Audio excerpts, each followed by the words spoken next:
I was always a big believer that as soon as you have some success at something at a structural level in terms of what you designed, I'm going to change up what I'm doing to make you change up. So in other words, if your general flow of your offense scores against mine, maybe I'll change, maybe I won't. If I think the matchup's okay, it's just one basket. But if you draw something up and it scores, I'm out of my defense right away. And I'm going to try to do something that you don't think I'm going to do. So you have to know your own tendencies too as a coach. If I never played zone my first 5 years of coaching, and then I realized I was an idiot. It was all pride that I could teach it so good. By playing some zone, make my man-to-man defense that much better. Or I deny, and all of a sudden I'd play off a little bit just to get in your head. That's what I miss most about coaching, actually, besides the relationship part of it, is the chess match. I really, if you read my book, you'll know, anyone that read my book knows, I wrote about a couple of the chess matches that I had, where I really schemed up some ways to win that had nothing to do with culture. It had all to do with just outplaying that dude. It's like playing poker. I got to outplay that guy. Mm-hmm.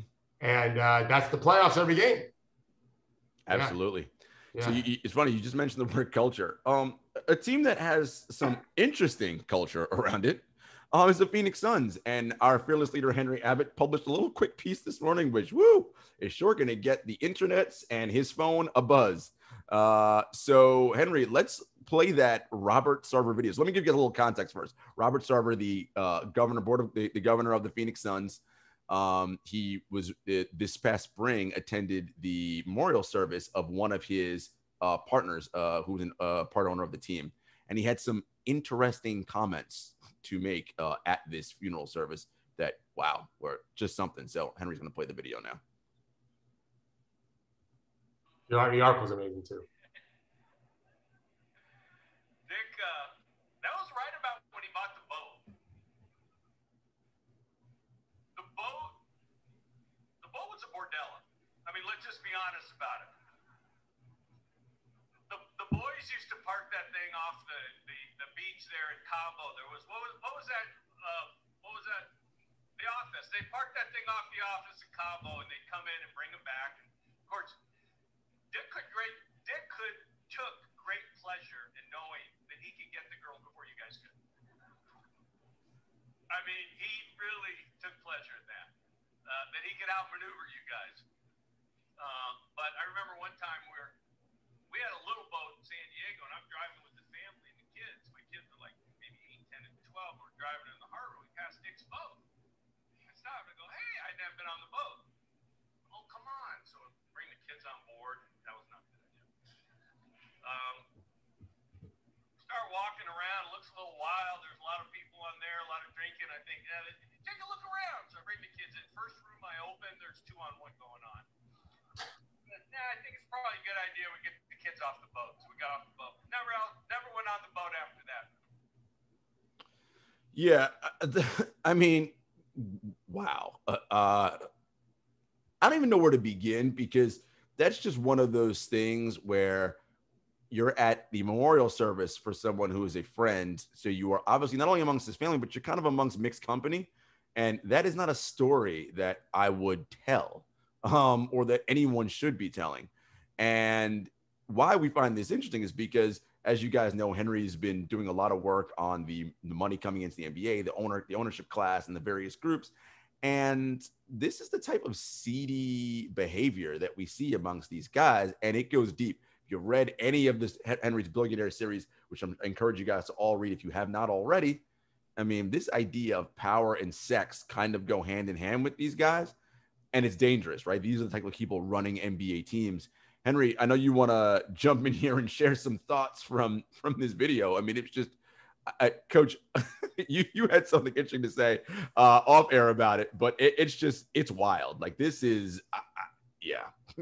Yeah, basically, all I said was my father is in his 80s, and if some motherfucker tries to say anything about him, true or not true, at his funeral, like, we're fighting. I've never to fight in my life, but I would choke that motherfucker right out and drag him right out of the room. Like, no, you said mixed company. you wouldn't talk that way in mixed company at a party. Correct. I mean, I would hope that you wouldn't talk about this ever anywhere, not Correct. You anyway. But I mean, there is something about just being decent with your friends. You wouldn't want to hear this shit unless you're one of the people on the boat. Well, then keep it to yourselves. Those of us that weren't on the boat don't want to know what you did on the boat.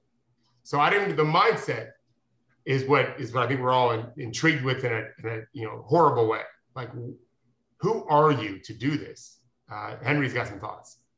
I mean, in a way, I have no thoughts. In a way, I'm like, I don't know. Yeah. Usually, as a journalist, you publish something and then you explain it, and it's like, I can't explain it. My brain like tries, and it's like, I got nothing. I got no idea. I'll tell you this: that the Suns have employed a whole bunch of really great people through the years, right? And I just feel so terrible that all of these, like Alvin Gentry, Mike D'Antoni, and on and on and on, right? Like all these people, like a condition of working in that kind of a job is to go to events like this. And I think you have to even laugh along, right? Like that's what working in the NBA very commonly means. And this is why this billionaire series, right? Is just like it's very, the world feels very unsafe to us. We talk about a lot on the show, right? From BLM issues to, sexual assault rampantly, right?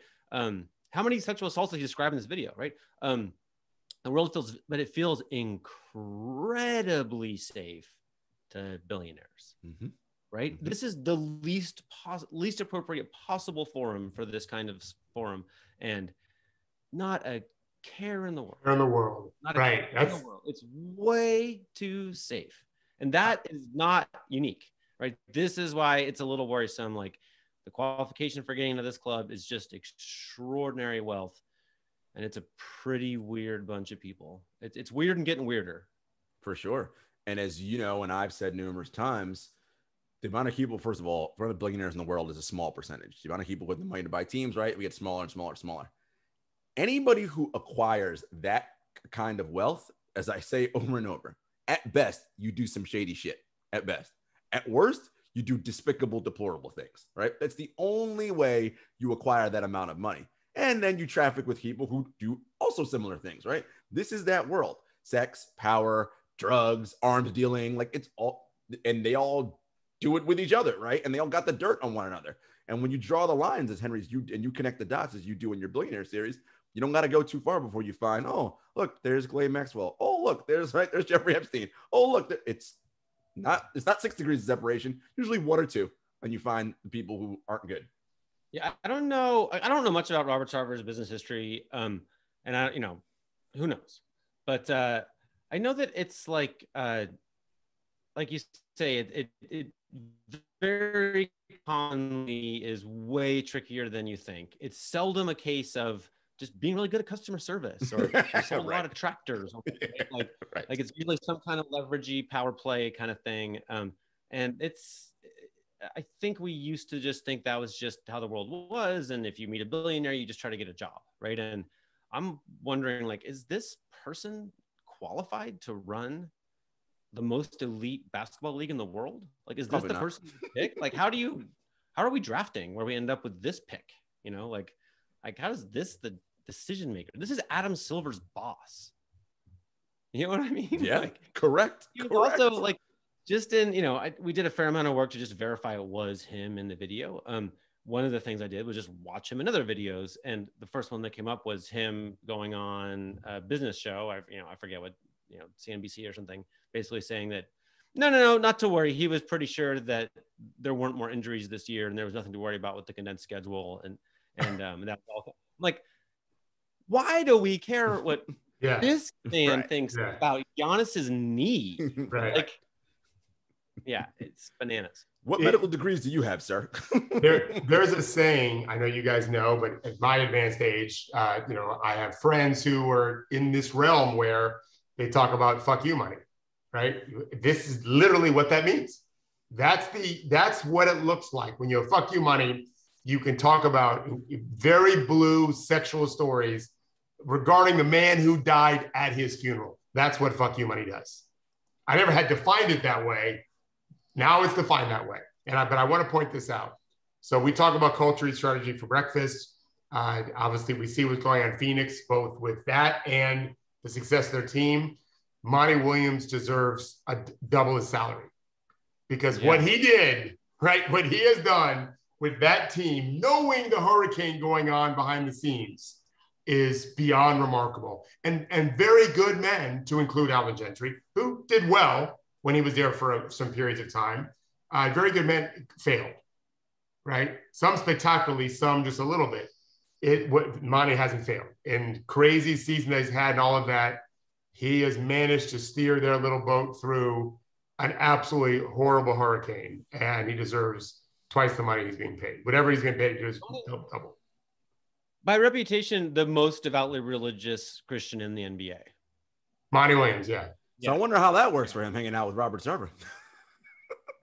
I guess honestly, it probably helps, right? It's probably nobody feels cool, Robert. Great job. So many people have kind of subtly raised the flag of like alarm, but maybe it helps to have higher power on your side. You know what I mean? It's like, this is why I do what I do and not hang out with guys like Robert Sarver. Listen, this is all bad. There's another way to have fuck you money. It's not money. It's the attitude of, I have dealt with the most horrible pain imaginable, and everything else is just water off my back now, right? And you guys know this well. I always think about this. When I was growing up, we had a Christmas tree because my parents had a Christmas tree. Now we're all Jewish, right? But more Jewish then and now. You assimilated. You just had it. You had to get by.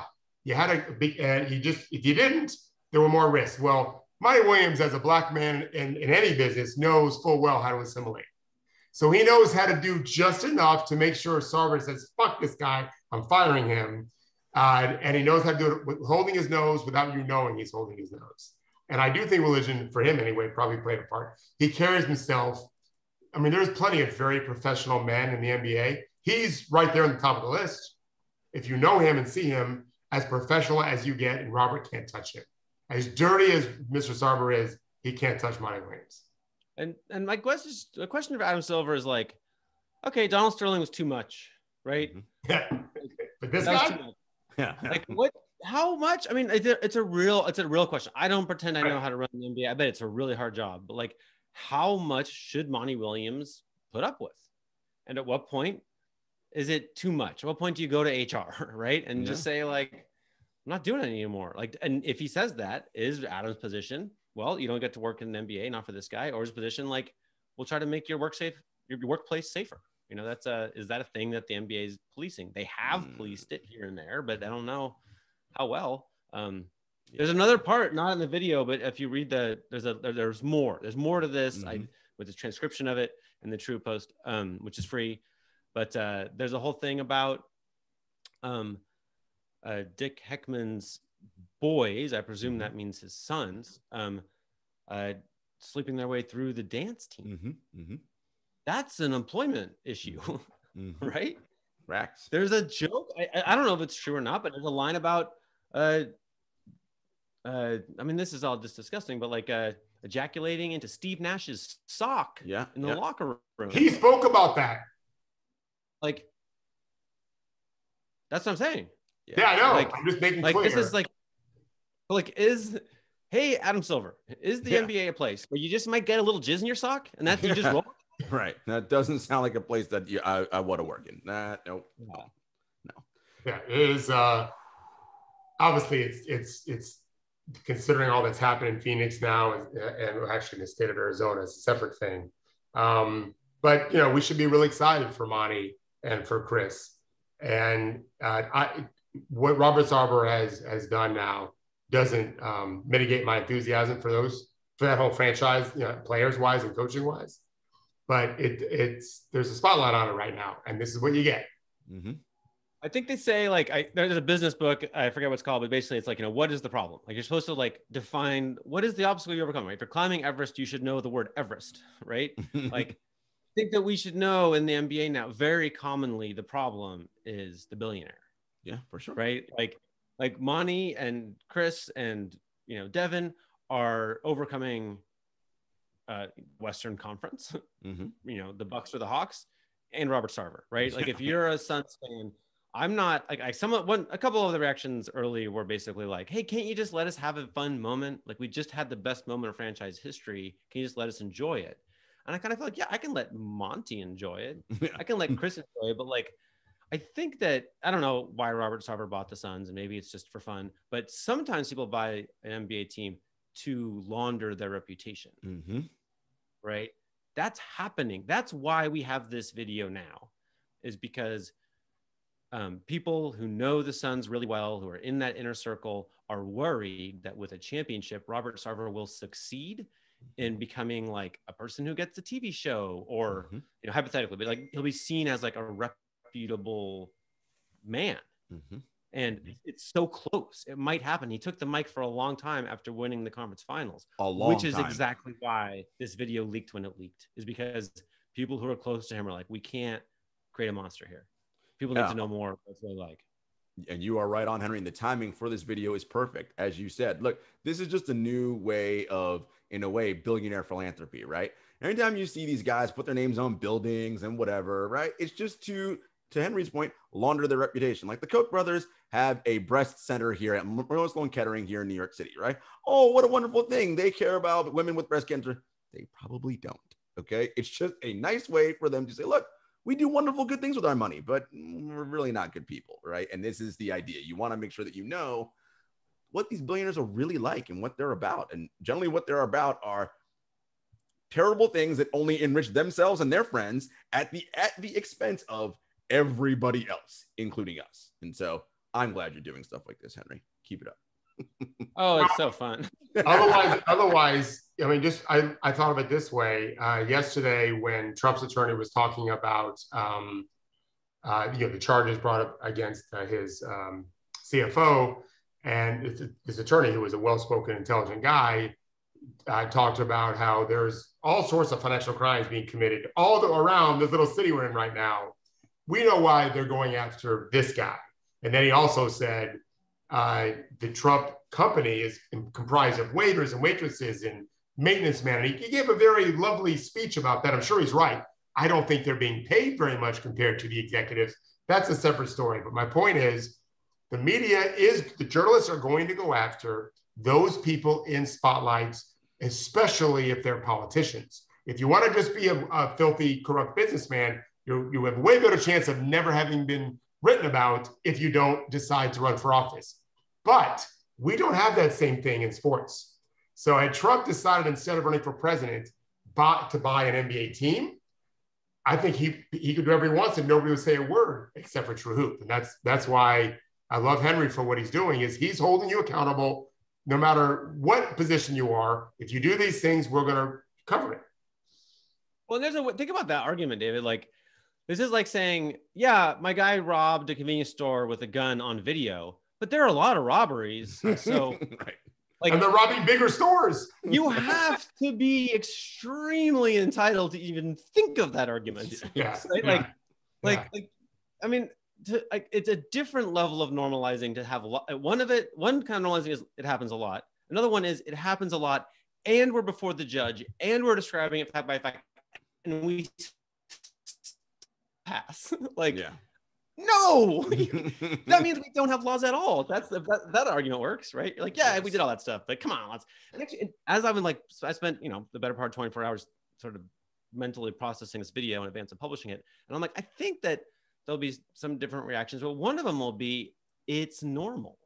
Yep. That's going to be like, just watch. Like, there'll be like a locker room talk argument, which is like, that's the worst argument. Like, that means that it's absolutely routine that there are like yachts full of children and sex workers and and on, like, that it's completely normal. Like, well, we know that for a fact to be true, Henry, that there are in fact multiple yachts with sex workers. That is a true statement. I mean, so that's if it's a one-off, then I guess we don't need to like start a whole government enforcement division to like just raid every yacht. But if it's totally normal, then like I guess maybe we do, right? Maybe we need to go peek into every goddamn yacht because you guys are doing a bad job. and meanwhile, Chris Paul has waited his whole career, 16 years, to get to where he is. Yeah. And yet we have to talk with this kind of stuff instead of talking about the amazing game. Sorry, Chris. Sorry, I'm Chris. my video up now. So but you know what? That's an excellent segue. Thank you, Henry. Let's talk about the Suns before we talk about last night's game, Coach. Yep. You know, first of all, again, kudos to Monty and his staff, the Suns fans, and Chris Paul. Not me only, everyone.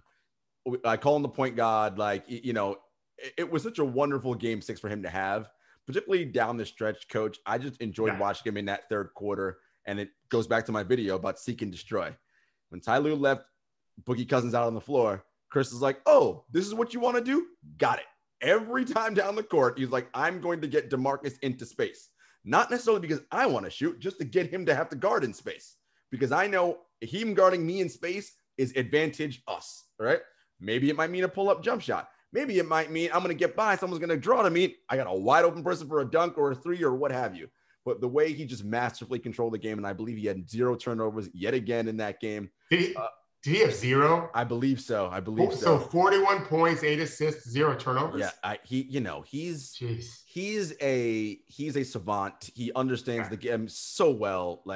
And what I love about him, Coach, is to be able to dominate the game at his size. Because let's be real, on a good day, he's 6 feet tall with shoes on, right?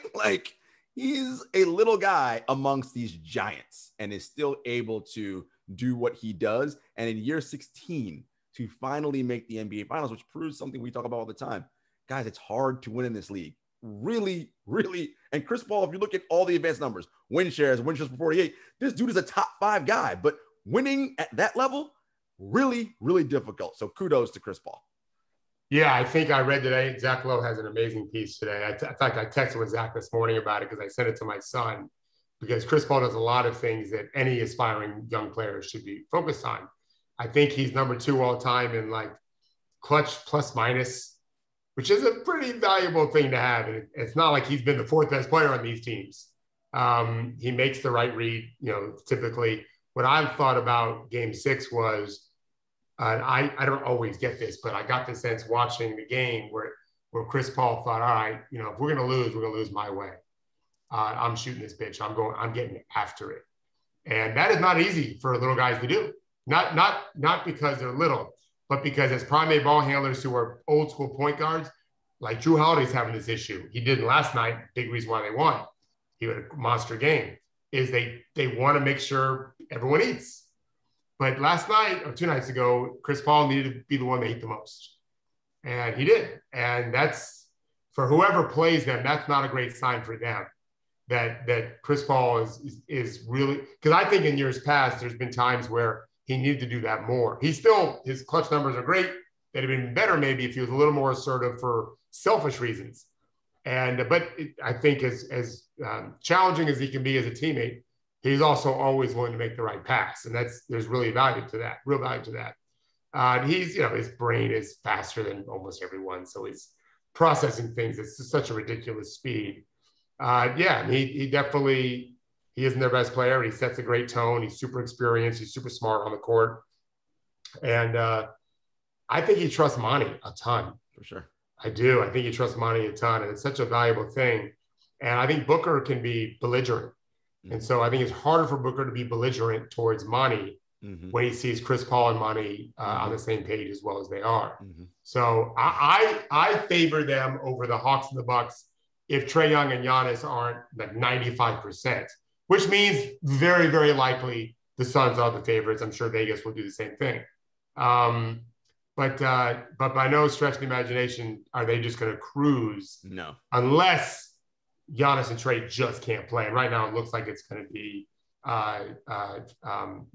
Milwaukee, but you never know. But one thing, Jarod, let's be clear about this. The Suns have gotten very, very lucky with all the injuries they've been faced. Whatever, that's the game. It's their job is to win. Whoever's in front of them. 7, no matter who you line up with. There's no asterisk. No, it's a championship. There's always been injuries. They got luckier than most. Whatever. Friend of the show, Tom Haberstroh, researched this the last 20 years. The last 20 years, injuries have played a major role in the eventual NBA champion. Guys, it happens. That's just the nature of it. So there's no, your only job is whoever's in front of me, I must beat them in whatever state they're in. That's just it, right? It happened the first year the Warriors won the title. Every team the Warriors played on their way to that first championship was without their starting point guard. You think that didn't help? Like, of course that mattered, right? Like, but it is what it is. Like, you have to play whomever is in front of you in whatever state they're in. And look, and despite injuries, these games are still hard. Look at the Nets Bucks series. Nets were down to James Harden on one leg and only Kevin Durant. That still went 7, right? So it's still difficult to win regardless of what the injury situation is. But again, I love what I saw out of Phoenix. I want to talk about this piece, Coach. Patrick Beverley, and I wrote this in the document, The Art of Competing. You know, we always talk about, like, if you're going to be in the NBA, you have to be elite at something, right? Like, that's just, or you can't play in this league. You can't. Like, it's just because there's too many good dudes. Now, Patrick Beverley is not someone we will ever put on the high elite skill sides category, right? Like, he's just not one of these dudes. But he is an elite competitor, right? Like, that's what his elite super skill is, right? He competes his ass off, grinds, busts through screens. I mean, he played terrific defense in that series against the Suns. Now, of course, a lot of it's going to get overshadowed, right, with how the game ended and how he ended the game, right? And I thought that, you know, that part was unfortunate, right? Like, look, if you are going to trash talk and do all that stuff during the game, well, then, my man, when you're getting cooked, you got to take it, right? Like, that's how the game goes. You ain't going to be always at your best. Sometimes you're just going to get cooked, and that's just what it is, and you got to take it. What I did find interesting about his whole competing, and even though he was, you could tell, because after game 2, he was frustrating Book for most of the series, right? Picking up full court, doing all that.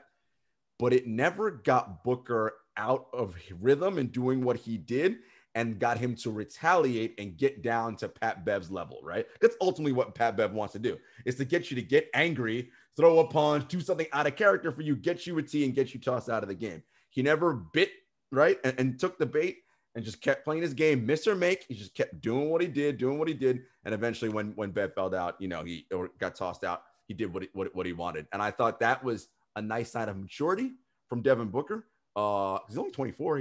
He ain't a grizzled veteran. And it's when you're that young, you know, especially when you're a guy and you're in an alpha male environment, it's very easy to have the piss measuring contest, right? Oh, you think you're doing this? Let me go back at you. Like, and it was very good of him to see that maturity. And I think that's obviously part of Monty and Chris Paul sort of being like, look, man, we just do what we do, right? Do what we do and we'll be fine. And they weren't.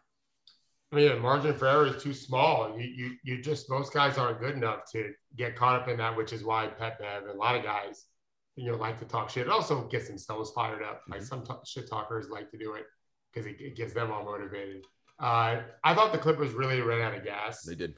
In part because of you're missing Zubac and Kawhi playing every other day, every night since June 1st.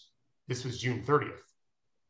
15 games in 30 days? Come on now. And every game is so tough. And I thought Ty Lue did a masterful job. I absolutely, from A to Z, as good a coaching job in a loss as I can remember seeing.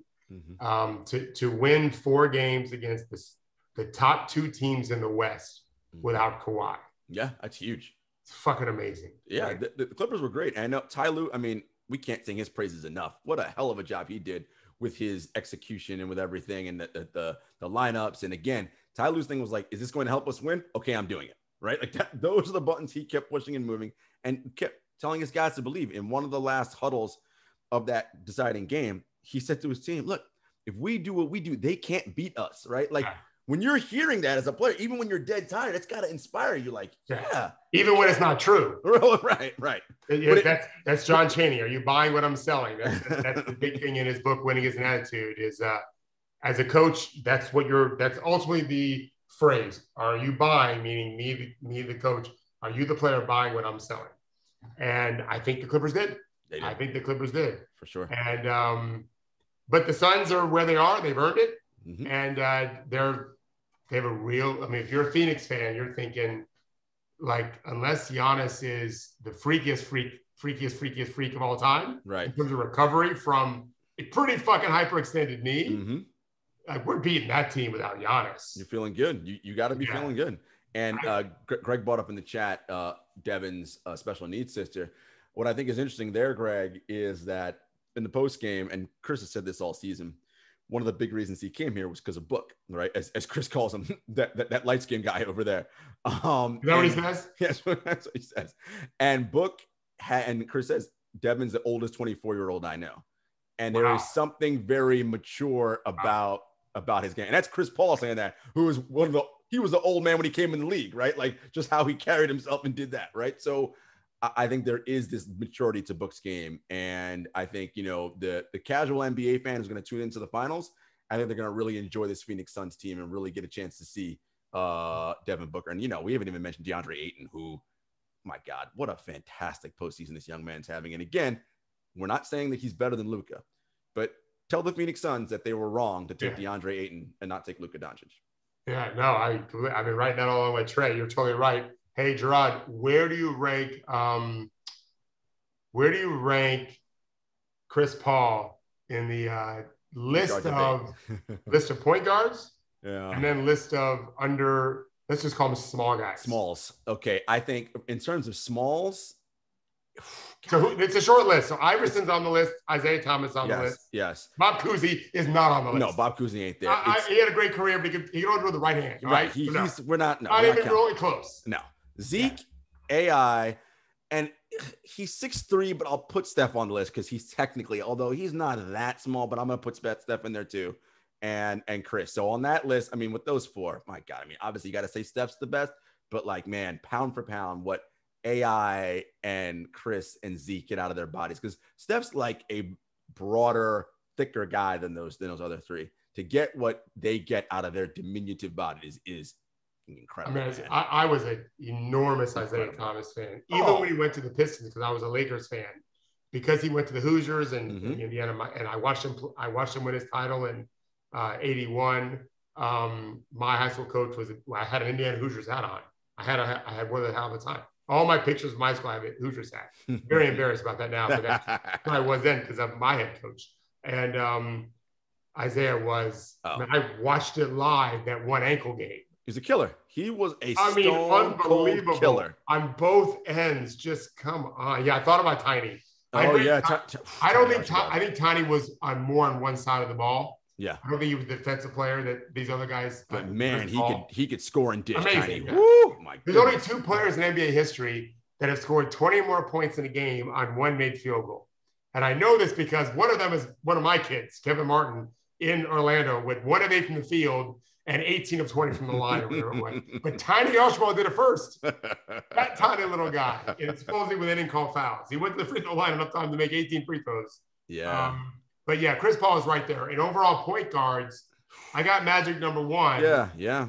He's right there with Isaiah, right? It's funny because everyone will say Zeke because of the 2 titles, right? And like what I will say, I say Chris is like this era version of Isaiah Thomas, right? In many ways. Think about Zeke's career, coach.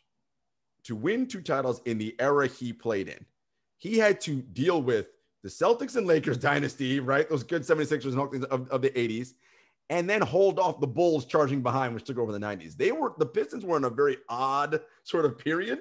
And for him to do what he did with that team and win those 2 titles, that was incredible. I see Devin put John Stockton in there. Look, I am not the biggest Stockton guy. Yes, I know what he is, and I've watched enough John Stockton to know that he is one of the great point guards of all time. But if you're telling me I got to take those guys from that list, I'm taking all those little dudes above John Stockton, and it ain't close. Yeah, I would say it is close, Jarod, because Stockton was actually a way better defender than people realize. He was a good defender, no doubt. He wasn't as fun to watch. He was a great shooter, great defender, very good defender. Brilliant quarterback, but your point, I remember Detroit won 2, and Kareem had to make 2 free throws, like no time on the clock, but they were on the 3rd. I know, I was a huge Lakers fan, so that happened. Chris Paul, he's about to get 1, and remember, Chris Paul was unlucky. He grew up in the NBA when, for 16 years, the West was monstrous. Yeah. Right. Think about the Spurs dynasty and the Warriors dynasty, the amazing Rockets, of which he played for them somewhat, right?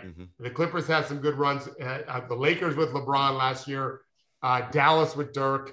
It's just been the best of the 2 conferences for a long time now. Oh, yeah. I wrote an article, West versus East, like in 2009. on ESPN. Someone could find it, but my editor asked me to cover the two, and it was not even close. Well, it's interesting how it goes, right? Coach is cyclical, because back in the Celtics Lakers heyday, the East was the by far tougher conference, right? The West was relatively easy. I mean, easy to get through, not as difficult as the East was, right? And it kind of flips over time. But now, since I would say mid 2000s, it's been the West for a long time. I think the East, at least now, top heavy. The top teams are starting to get better, and if Atlanta's able to sort of keep this going, which, you know, it's so funny when I see Atlanta, coach, I think of immediately the Orlando Magic. I think of the OKC Thunders with Durant, Harden, and Westbrook, and this idea as fans we all have, they're going to be here forever and go to 10. And maybe. It's like, maybe, like, I don't know, right? Like, I'm not wishing it, but like the Hawks now got to be like, look, we're going all in now, because who knows what's going to happen next year. So they're going to hope Trey gets healthy and they're back to as good as they can be for this NBA Finals run. But let's talk about that series, Hawks and Bucks. So last night, the Bucks' desperation, it was 2-2. They were going home. They had to come out like a house on fire. Bobby Portis, Brook Lopez, and Drew Holiday were incredible. Players love to say, coach, that they don't read things. They don't hear what people say about them. We know it's a lie because they definitely hear it. So whether they read it or not, their friends tell them, if someone in their inner circle tells them what someone said about them, right?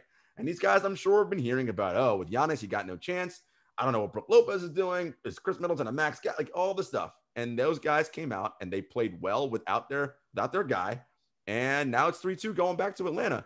What stood out to you last night? The big thing for me was points in the paint, right? Like, I was just like, wow, they compared to game 5, they just went out there and just like dominated. Brook Lopez they had no answer. I mean, he is a massive human being. And the Hawks were just like, we got nothing for this guy. Literally nothing. I thought that my guess is that Coach Bud talked to his guys about our best plan without Giannis is to just pulverize these guys inside. They've not been shooting well. They're shooting 29% in this series. They shot 29% in the last series. That's a problem. And so I think he pivoted. I think he said, if we have to start chucking them up, we will. If we're down 12, whatever, but let's just attack into the paint and beat these guys up inside. And in game 4, they scored 44 points in the paint. In game 5, they scored 44 by halftime. So that's a nice, easy way to look at where they decided to attack and how successful they are. Bobby Portis made a shot. He drove left. He jumped in the air with a very tough angle and used his right hand, not his left hand, and knocked his shot off the glass. That's like a Blake Griffin shot, like a bucket getter shot. And Bobby Portis made it. He's a good player. Lopez reminds me, and I've said this on the show before, and as an older man, I'm feeling this myself, Tom. I just don't always feel like I feel fine, but my knees don't always feel great for no reason. Right now at my age, and I do 90 miles plus a month when I work out, whatever. Maybe it's one day in 3 where I just I'm not sure I can play pickleball today. I've never played pickleball, but I'm supposedly getting it for my son for Father's Day. I couldn't play today. My knees fucking hurt. Well, that's exactly what I'm seeing with Brook Lopez, who is like my age in basketball years, right? At his size. He's been spry in a couple of these games. And in game 4, lethargic. And that, I think, comes from just pain. It just hurts to move. He was magnificent last night. And so if you watch these games this way, the Bucks need to win when Brook is spry. And they're probably going to lose when he's not. He is especially without Giannis. Well, without question, without Giannis. And then Drew Holiday. Drew, I thought, was really pressing some in the series. I thought he was pressing some last night, and I thought he played through it. And so that by the end of the game, he's 9 of 20 from the field. He's got a bunch of points and assists, and it was a good game for him. They need that without Giannis for sure. But my question: do you think? So let me ask you: if Giannis is 95% healthy, which we don't think he will be, can they beat the Suns in a series, knowing that Phoenix is just chilling right now? Yeah, I think the rest factor is huge for Phoenix. I really do, especially because, Chris Paul's older. So more time he has to recuperate, the better. And I do think, look, ultimately at some point, the stage may have to matter, right? I don't know if it's going to affect Book that much. I don't think it'll affect Crowder. The people I wonder about a little bit is Bridges a little. I'm like, I wonder, are those corner threes going to feel just as smooth and easy in the finals as they did in round 1 and round 2? Maybe, but maybe they got so much, Chris has got so much faith in them, and then Monty and the whole thing, they're not going to feel anything. I do wonder how they react to that. But look, I'm still going to favor Phoenix because I just love everything they have, and I think they're able to get a little bit more out of their bench. Now the question is Bud going to keep doing and he might have to, out of necessity, right? Because of the Giannis injury. Bobby Portis gets more minutes, and because they have a size advantage, right? Yeah. Can they pulverize? I think DeAndre Ayton, if I'm Monty in Phoenix, what can I do, especially if Giannis isn't playing, to get Brook running up and down? To your point, Coach, he's an old guy, right? And DeAndre's a young, sprinting, running big man. Can I get Brook exhausted and grinding on those knees that we're not going to get a lot of spry games out of him? Again, not necessarily running plays and post-ups for DeAndre Ayton, but just doing the things. It's like, hey, DeAndre, your asset here is youth and strength. Sprint your ass off in this series. Like, when you see on defense, run like your hair is on fire. Let's see if Brook can keep up with that. I mean, I know the answer. He can't, right? So, and then what's that going to force Milwaukee to do? Yeah. We can end on that because Milwaukee still has some work to do Saturday and potentially Monday. And look, I'm not sure that Milwaukee's going to win this. Atlanta could win Game 6, and then we know what Game 7 is a toss-up. That means anybody can win that. I completely agree. I'm not ready to say Atlanta can't win. Bogdanovich has been coming back. It looks like he's healthy now. He looked good last night. Yeah, it looked really good 2 games in a row. Herder did not play well last night. I'm a huge fan. I love Herder. It's my guy. Yeah, I mean, I never heard of him before until you get to the NBA. But that dude's so much like Ray Allen. Outside of Ray's really, I saw Ray in college a good amount. See, it's funny you mentioned that, Coach. Everyone thinks of Ray as just this guy who runs off pin downs and whatever. He was Ray at UConn and Milwaukee Bucks could beat you off the dribble, dunk at the rim, shoot. He was incredible. Yeah. Ray, I want to say, is from Irmo, South Carolina. I coached a second best player ever from Irmo named BJ Mackey, who played at South Carolina. He was a great player. I had BJ at camp for years at big camps. I saw Ray Allen on the World University team that I told you Lon Kruger coached that had Tim Duncan, Iverson, and Cameron Dollar. And I mean, Jared Haas, who's a coach now, so many, Austin Crocier, Lorenzen Wright, and Kerry Kittles. Yeah, great players. Charles O'Bannon. We're talking about the best, they say the best team ever that wasn't a dream team. And Ray Allen was on the team. He was amazing. He was super athletic. So Herder's not super athletic. He's an athlete, though. He gets by people all the time, and he has a beautiful little jumper in the lane. It's not just threes for him, and he can handle it like a guard. He actually handled it better than Ray at that age. So he's got to play much better for them. And the other thing about Herder that I love, too, about Herder coaching, me, that my basketball love language, he's tall. He's 6'7". He's not. Is he that tall? Yeah. He's not a 6'3" little. No. He's got some size to him. I enjoy Herder. What was Ray listed at? 6'6"? 6'5". 6'5" he was. Yeah. I mean, I stood next to him before. He's a tall dude. All right. So I want to read you this quote before we get to a Trailblazer a few things. I want you to just take a wild guess as to who said it. You're going to get my point in a minute. So this is a quote from a coach. He can make plays when you double up on him. He can still make that high skill play. They actually want you to double up on them. They want you to do certain things to them so they can find other people. Who do you think they're describing there? God. You're not going to get it right for sure, so don't worry about it. I mean, it's clearly some super high skilled lead ball handler, I imagine. Right. Okay. Right. That's exactly right, except he's talking about Braden Point for the Tampa Bay Lightning, who is blowing away the scoring records for the postseason. Okay. Next to Gretzky. And you haven't watched Ted Lasso, but in Ted Lasso, there's a big thing about making the extra pass. This is the same for every sport, right? Team sport with the ball is you want to play away from the crowd. And you want to bring the crowd to the ball, hoping that they don't play away from the crowd, right? It's the same thing on the ice, on the pitch, out on the basketball court. And when we talk about culture, strategy, breakfast, and we talk about, Henry and I talk a lot about players trusting their coaches and vice versa. it all boils down to this on the offense end. Defense is different. Having that trust. So as we watch these last few games in the Eastern Conference Finals and then in the NBA Finals, the guy that wants to make the play for himself no matter what is going to fail.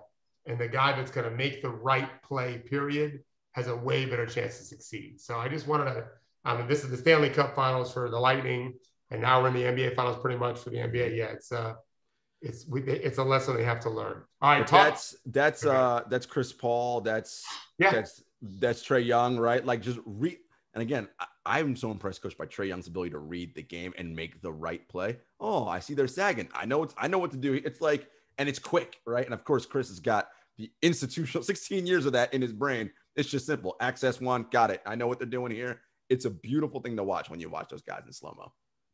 Well, okay. So now I can finish on this with Chris Paul. So he bludgeons you with the same thing until you change. Yeah. And I'm telling you something, that is not easy to get. So when we coach younger players that are really dynamic with the ball, Tyreek Evans used some. They beat you 3 different times, but the first one would have been just fine. Don't keep trying other moves. You already got to beat. Mm-hmm. Over dribbling is common, especially at younger levels. So when you talk about him going after DeMarcus, so I told you guys last week, I think, about he used the ball screen, snake dribble. Yeah. He does it every time. Every time, if there's a switch, he's dragging. If he keeps going, the big player is right where he wants to be. He's dropping. You snake it back out. I practice it with our guys all the time to draw that fucker out. Mm-hmm. And if he doesn't want to go out, well, then shoot it. Mm-hmm. Right. But it's beautiful. There is a stubbornness, a relentlessness to that defines champions. This is not the time to experiment. Experiment in the preseason. Experiment in the early season. Up 15 with 5 to play. If you want to try something different. Not now. Not now. Do what you know works, because winning is right there, razor thin margin. You can't experiment now. Yeah. That's why you can't have Giannis shooting threes now. Yeah. Too late. It's early this season, not now. You're dead on, Coach. I want to shout out David Gordon, who's a loyal True Hoop guy here. He said that his high school girls tennis team won the Massachusetts State Championship, and he wants to shout out everybody out True Hoop for time well spent that made him better. Well, no doubt that comes from all the great pearls of wisdom you get from one Coach David Thorpe, right? Creating culture, breathing spirit into others. I mean, that's what we do here. Coach, let's talk about Henry's favorite team. Yes, sir. What the hell is happening in Portland? I don't even know where to begin. It's the same thing with Phoenix. Like, I guess we should begin. I'm still here. You need to be here. I will say this. It isn't a surprise that it seems to me, and I realize he's at the heart of this controversy, I thought Chauncey was ready to answer some pretty tough questions. He was prepared. The other dudes, Panic City, and it was just a mess. Well, for sure, we know, like, Neil definitely wanted the kibosh on that, right? That was the whole swig water and look at the PR person, like, you got to cut this off. Now, Henry, I don't know I think you can probably say this part, right? Because that's been reported. Like, I talked to you yesterday talking about, okay, why can't you just go out and say, all right, we're going to answer questions about Chauncey in 1997 at this press conference only. Clearly, we can't discuss the details of the case, because if it's settled, it's probably closed, right? But we can answer questions around that do not pertain to the specifics of the settlements, what I learned, blah, blah, blah, all that. But Henry, you told me, well, Jarod, here's why they can't do that. I don't know if you want to share that with the group. I can talk about this. So my thought was that they failed in even looking like they should care about, like, victims of sexual assault who feel triggered by the faces of people like Chauncey Billups and Jason Kidd, right? Like, the Blazers Edge podcast, Dave and Dia, like, Dia is one of the co-hosts, and she was a victim of some terrible stuff. And she had a life-size Clyde Drexler, like, thing on her wall growing up. Like, she loves the team, but now, like, she has to, like, really think about if she can. And so to me, the thing is, and, you know, she described that she was willing to be convinced, right? She wants someone to put in the work to convince her, to say, here's where we started this. And look, people love Chauncey Billups. Like, I don't know. Like, I don't know what happened on that day in 97, but I know that, you know, people who've worked with him rave about him. He might prove to be one of the coaches that we all love. Or maybe he's someone who got away with a crime. We just don't know, right? But I think that one of the big lessons of the Me Too movement was we have to address the pattern of powerful men not feeling the heat of justice on these kinds of things, right? So if you've been a victim, you're like, oh man, another man may have gotten away with a crime, and I might have been the victim, right? This is how a lot of people will feel watching this. I feel like when Neil O'Shea said, that's proprietary, Sean, in an annoyed way, right? This was the moment where alarm bells went off for me. Like, Neil O'Shea appeared to be disdainful of the notion that he should ever have to answer to anyone for his choice in coach, whatever the past may be. That's, I think, where you're going to lose a chunk of fans, right? This is where you're going to say, look, we can't all turn a blind eye anymore. Similar to the conversation Suns fans probably have today, right? It's like, no, you need to put in the work of trying to earn us back on this topic, and not being willing to do the work seems to be the only wrong answer.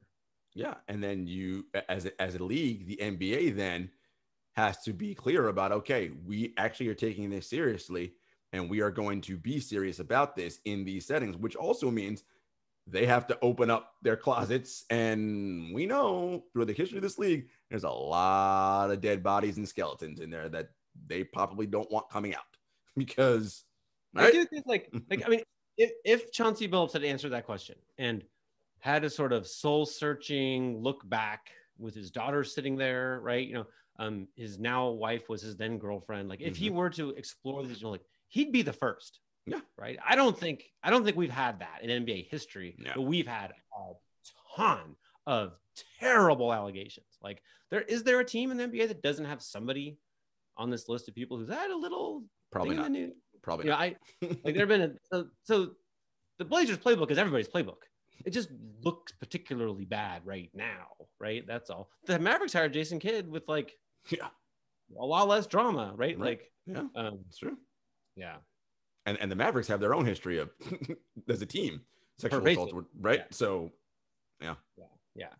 So what's the future for Dame, guys? 3 years left on his deal. It's funny. I thought that it would be a real possibility that he would be traded this summer, until this hire, right? My guess is that this is Chauncey Billups is the overlap in the Venn diagram is the people Neil O'Shea wanted to hire and people. So, and Neil had to stick his neck out. He's taking some heat for this, right? I don't think you do that. And then Jay leaves. This is a little weird. So yeah, or it was just always going to be Billups no matter what, because he's Neil's favorite person. That's possible. That's totally possible. But my hunch now after this hire is that there will be very little in the way of major trades for the Blazers. Oh, so you think they're going to run it back, Dame and CJ? Like, CJ won't even move.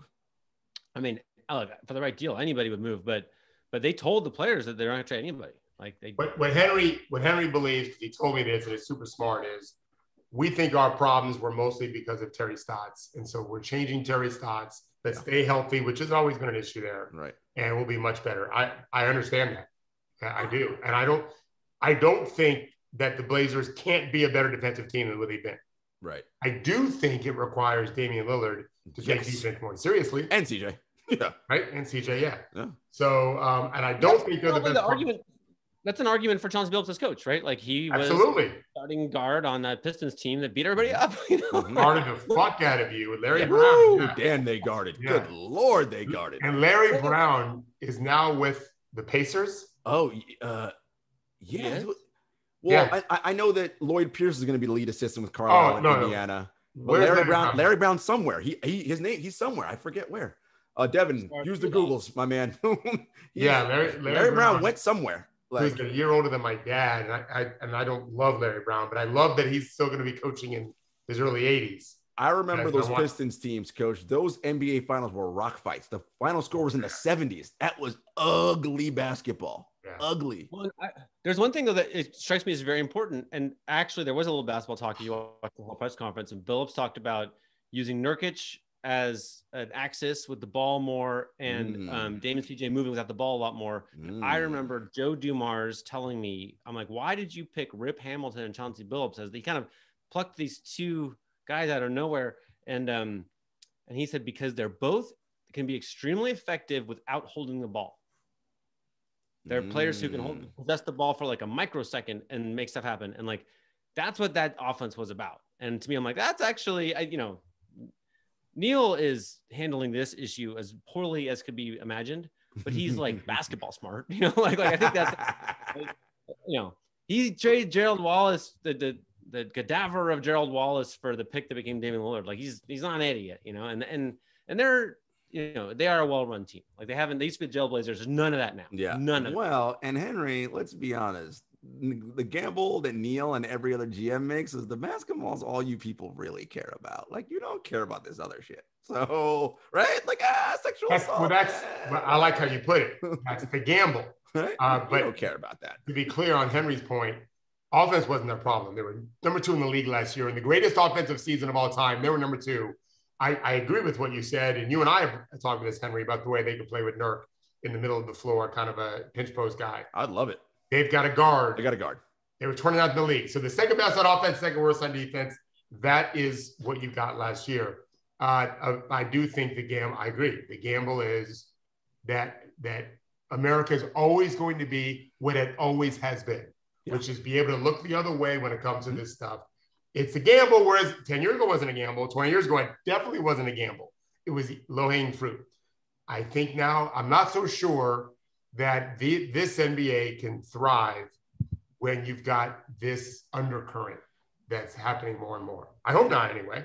And in an ideal world, that Judy isn't here. We can't make this. I was going to say, in an ideal world, that's what the media's job is, right? Is to put these things out on Front Street. And we know the various reasons why most media don't do it. But we here at True Hoop will continue to do that. Yay. Well, folks, Henry. Yeah.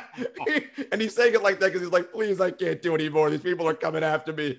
All right, guys. Have an awesome weekend for Henry, Coach Thorpe, Judy, wherever she is. Thanks, guys, for tuning in. We'll see you. Wait, are we off Monday? We're off. Oh, yeah. No, so Monday. It's the 4th. Come on. Let's try Wednesday. We'll try for Wednesday. I mean, celebrate America because we love America here. Take care, everybody.